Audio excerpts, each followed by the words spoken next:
আপনি কখনো কল্পনা করেছেন এমন একটা বাইকে চড়তে যা হুইল ছাড়া চার পায়ে হাঁটে? না, এটা সিনেমার রোবট নয়, বরং বাস্তব পৃথিবীর কাওয়াসাকির তৈরি কলরিও। আজকে জানবো এমন কিছু অজানা তথ্য যা আপনাকে তাক লাগিয়ে দেবে। কলরিও কি?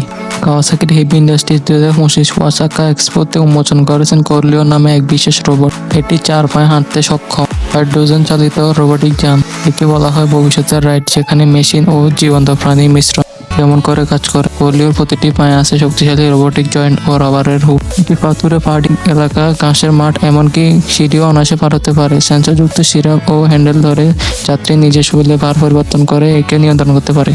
পাওয়ার ও প্রযুক্তি, এতে ব্যবহৃত হয়েছে 150 সিসি হাইড্রোজেন ইঞ্জিন, যা বিদ্যুৎ উৎপন্ন করে রোবটকে চালায়। কার্বন নিঃসরণ প্রায় শূন্য, অর্থাৎ এটি পরিবেশ বান্ধব। সামনে রয়েছে স্মার্ট ডিসপ্লে, যেখানে দেখা যাবে জ্বালানির পরিমাণ, ভারসাম্য, রাস্তার প্রতিবন্ধকতা ইত্যাদি।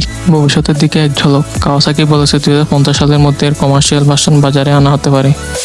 ভবিষ্যতে এই রোবটের ব্যবহার হতে পারে পাহাড়ি পরিবহন, বিপদসংকুল অঞ্চল, পণ্য পরিবহন, এমনকি শখের রাইডের জন্য। কলরিও শুধু একটা যান নয়, বরং ভবিষ্যতের এক দৃষ্টান্ত। কাওয়াসাকির জন্য নতুন যুগের রোবোটিক বাহন করার পথ দেখাচ্ছে। আপনি কি এরকম একটি রোবট চড়তে আগ্রহী?